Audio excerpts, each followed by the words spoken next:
Hi అండి, Peravali sisters channel కి స్వాగతం. వినాయక చవితి దగ్గరలో ఉంది కదండి. వినాయకుడికి ఇష్టమైన నైవేద్యాలు నేను ఇంతకు ముందు వీడియోలు చేసి పెట్టాను. ఈ రోజు కూడా జిల్లేడికాయలు ఈజీగా ఎలా చేసుకోవచ్చో చేసి చూపిస్తాను. ఈజీగా నేను ఎందుకు అంటున్నానంటే, పెద్దవాళ్ళం అయితే అండి మనం కొంచెం కష్టమైన పని అయినా చేసుకుంటాము. కొత్తగా పెళ్లిళ్ళు అయిన వాళ్ళు, ఉద్యోగాలు చేసుకుంటారు, విదేశాల్లో ఉన్నవాళ్ళు, వాళ్ళందరికీ కొంచెం కష్టము అనిపిస్తుంది. పిల్లలకైతే అమ్మో ఇవన్నీ చేసి పెట్టుకోవడం కష్టమేమో అనుకుంటారు. లేదు, ఈజీగా మా పిల్లలకు నేను ఎలా నేర్పించానో అదే విధంగా ఇప్పుడు మీకు నేర్పిస్తాను. ఆ వెరైటీ ఏంటంటే జిల్లేడికాయలు అన్నమాట. జిల్లేడికాయలు కూడా చాలా ఈజీగా చేసుకోవచ్చండి. ఈజీ మెథడ్ లోనే మీకు చూపిస్తాను. చక్కగా ఇప్పుడు నేను ఎలా చేస్తానో చేసేసుకొని సోమవారికి నైవేద్యంగా సమర్పించుకోండి. ఉద్యమం ఏంది జిల్లేడికాయలు అంటుంది అని అనుకోబాకండి. జిల్లేడికాయలు అంటే స్వీట్ జిల్లేడికాయలు అన్నమాట. అవి నేను ఈజీగా చిటికలో చేసుకునేటట్టు చేసి చూపిస్తానండి. చూసి మీరు కూడా చిటికలో చేసి స్వామికి నైవేద్యంగా పెట్టేసుకోండి. ఆల్రెడీ ఇంతకుముందు కుడువులు ఉండ్రాళ్ళు చేసి వీడియోస్ పెట్టానండి. అవి లింకులు ఇస్తాను, అవి కూడా చూడండి. ఇప్పుడు ప్రాసెస్ లోకి వెళ్ళిపోదాం. జిల్లేడికాయలకి లోపల స్టఫింగ్ రెడీ చేసుకుందాం. ముందు ఇది పచ్చి కొబ్బరి మిక్సీలో వేసుకొని ఈ విధంగా చేసుకున్నాను తురుములాగా.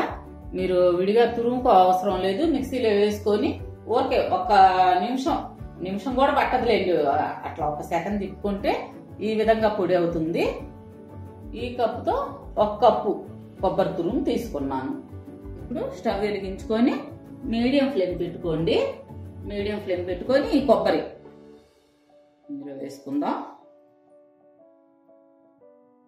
ఈ బాండీలో ఈ కొబ్బరి వేసుకున్న తర్వాత బెల్లం ఏ కప్పుతో అయితే మనం ఒక కప్పు ఈ కొబ్బరి తీసుకున్నాము అదే కప్పుతో అరకప్పు బెల్లం తీసుకోవాలి. నేను ఈ కప్పు వాడాను కదా, అందులో అరకప్పు బెల్లం తీసుకుంటున్నాను. ఇది మెల్ట్ అయ్యే విధంగా బాగా కలుపుకుందాం.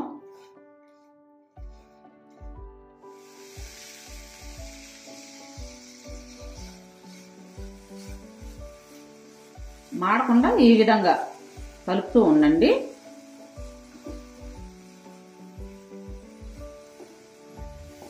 ఇందులో వాటర్ ఏమి వేయని అవసరం లేదమ్మా, ఈ కొబ్బరిలో ఉండే తేమే సరిపోతుంది. మీరు వాటర్ వేసారనుకోండి మరీ లూజ్ అయిపోతుంది, అంటే పలచగా అయిపోతుంది. వాటర్ ఏమి వేయద్దు. ఇప్పుడు ఈ విధంగా దగ్గరకు వచ్చిన తర్వాత, అంటే మీకు టైము 1-1.5 నిమిషంలో ఈ విధంగా ముద్దకు వచ్చేస్తుంది. వచ్చిన తర్వాత చిటికెడు యాలక పొడి, 2 స్పూన్లు వేయించి పెట్టుకున్న జీడిపప్పు పలుకులు, 1 స్పూను ఆవు నెయ్యి, ఇవన్నీ వేసి ఈ విధంగా కలిపి స్టవ్ కట్టేసి పక్కన పెట్టుకుందాం.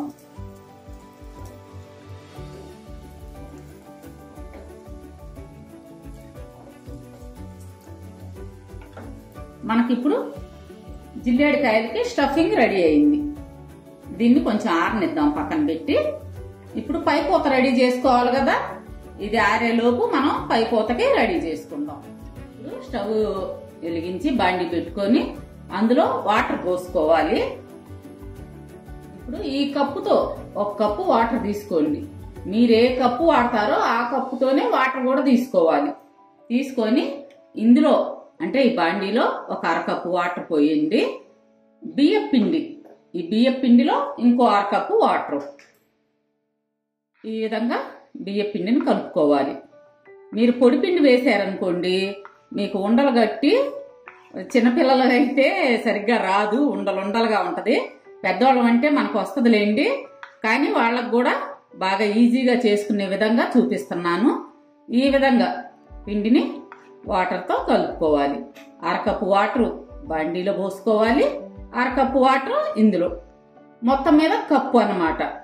కప్పు బియ్య పిండికి కప్పు వాటర్ చాలు. నీళ్లు మరుగుతున్నాయి కదా, అందులో 1 స్పూను నెయ్యి,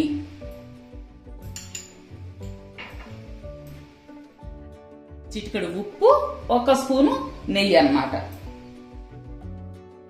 ఇదిగోండి ఉప్పు. పైపోత చప్పగా లేకుండా ఉప్పు వాడతాను. ఉప్పు చూసి వేసుకోండి అమ్మా, ఎందుకంటే కొంచెం ఎక్కువ పడింది అనుకో కసిన అయిద్ది. ఇందులో మనం కలిపి పెట్టుకున్న బియ్యం పిండిని పోసుకోవాలి.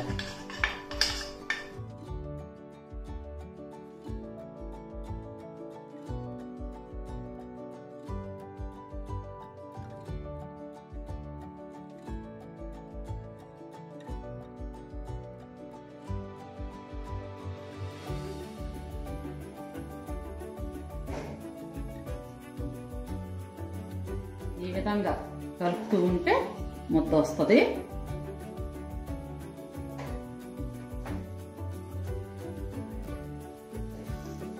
బియ్యం పిండి నీళ్ళలో వేసిన తర్వాత ఈ విధంగానే కలుపుతూ ఉండండి అమ్మ.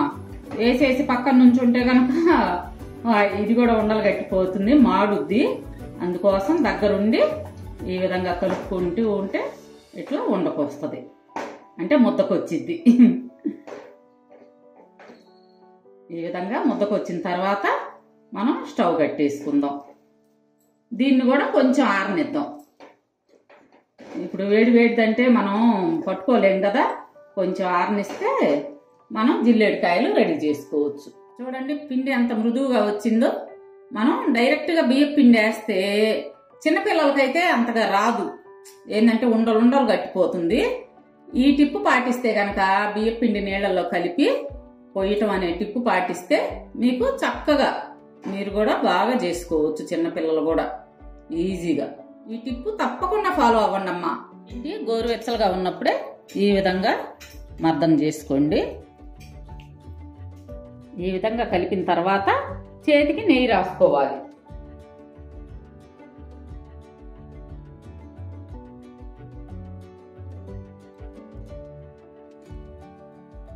మీకు కావాల్సిన సైజులో తీసుకొని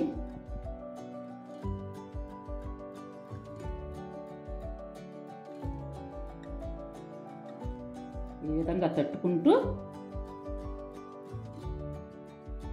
పూలు పడకుండా జాగ్రత్తగా తట్టుకోండి అమ్మా. ఇప్పుడు ఇందాక మనం తయారు చేసుకున్న స్టఫింగ్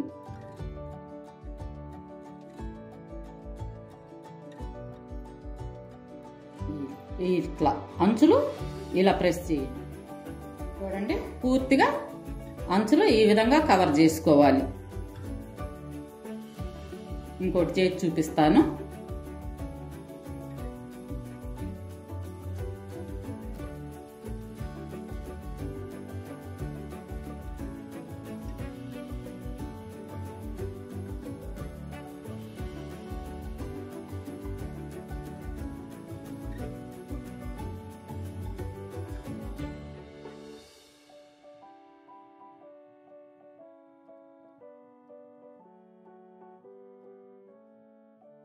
ఈ విధంగా అన్ని రెడీ చేసుకొని పక్కన పెట్టుకుందాము.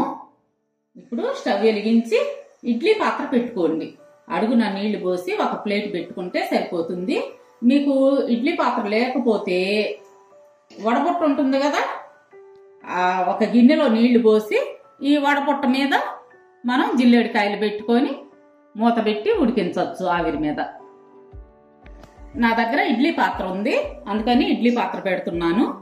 మీకు ఏది అందుబాటులో ఉంటే దాన్ని ఉపయోగించండి. ప్లేట్లకు నెయ్యి రాసేసి వాటి మీద ఈ విధంగా పెట్టుకోవాలి.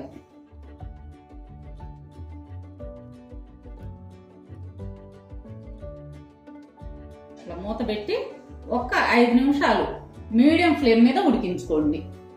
5 నిమిషాల తర్వాత ఈ విధంగా స్టవ్ కట్టేసుకొని మూత తీసి అంతే ఉంచేసేయండి. వెంటనే ప్లేట్లోకి తీసుకోకుండా ఈ ఆవిరంతా పోయిందాకా ఉంచుకోవాలి. ఈ వేడి మీద తీసామనుకోండి తునిగిపోతాయి. అట్లా కాకుండా ఈ ఆవిరంతా పోతే మీకు చక్కగా వస్తాయి జిల్లేడికాయలు. కొంచెం చల్లారనిచ్చి వేరే ప్లేట్లోకి తీసుకుందాం.